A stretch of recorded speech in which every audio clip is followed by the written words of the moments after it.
Hi everyone. Tamil வழியே ஆங்கிலம் கற்கும் அனைவருக்கும் என் அன்பு வணக்கம். இன்றைக்கி நம்ம ஒரு 6 ப்ரெப்போசிஷன் வேர்ட்ஸ் தாங்க பார்க்க போகிறோம். இந்த 6 வார்த்தைக்கும் தமிழ் அர்த்தம் என்ன, அதை எப்படி சென்டென்ஸில் பயன்படுத்தலாம் அப்படிங்கிறத பார்க்கலாம்.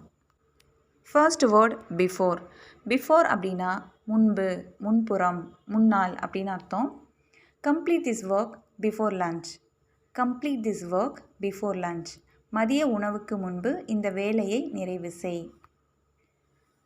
Correct your mistakes before blaming others. Correct your mistakes before blaming others. மற்றவர்களை குறை கூறுவதற்கு முன்பு உன் தவறுகளை சரி செய். One more example. Your name is before mine on the list. Your name is before mine on the list. பட்டியலில் உனது பெயர் என்னுடைய பெயருக்கு முன்பாக இருக்கிறது.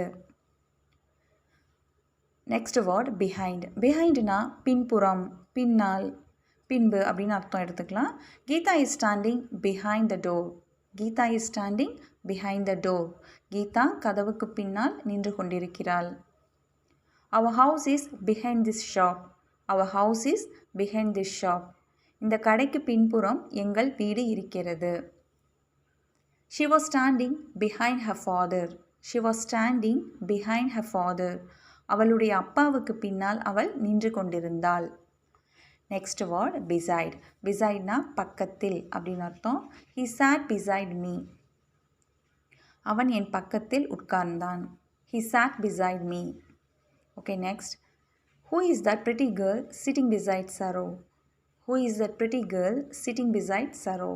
சரோவுக்கு பக்கத்தில் அமர்ந்திருக்கும் அந்த அழகான பெண் யார்?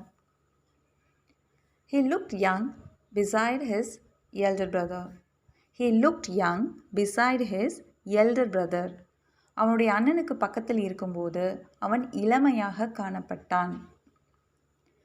Next word beneath. beneathனா அடியில் அப்படின்னு அர்த்தம். A cat is beneath the table. A cat is beneath the table.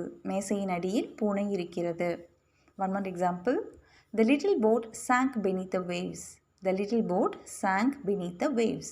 அலைகளுக்கு அடியில் அந்த சிறிய படகு மூழ்கியது. We sat beneath a tree.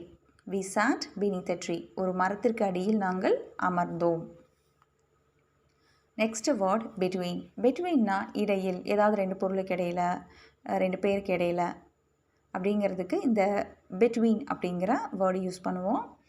Example sentence பார்க்கலாம். What is the difference between these two pictures? இந்த ரெண்டு பிக்சர்ஸ்க்கு இடையில என்ன வித்தியாசம்? இரு படங்களுக்கு இடையே உள்ள வேறுபாடு என்ன அப்படின்னு கேட்குறதுக்கு நம்ம என்ன சொல்லலாம்? What is the difference between these two pictures? The distance between our home and grocery shop is 1 kilometer. எங்கள் வீட்டிற்கும் மளிகை கடைக்கும் இடையே உள்ள தொலைவு 1 கிலோமீட்டர்.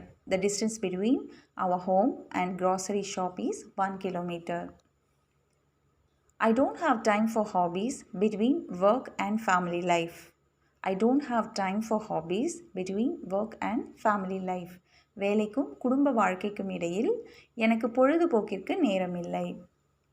ஓகே ஃப்ரெண்ட்ஸ், இந்த வீடியோ உங்களுக்கு பிடிச்சிருக்குன்னு நினைக்கிறேன். சப்ஸ்கிரைப் பண்ணிக்கோங்க. Meet you in the next video. Bye bye.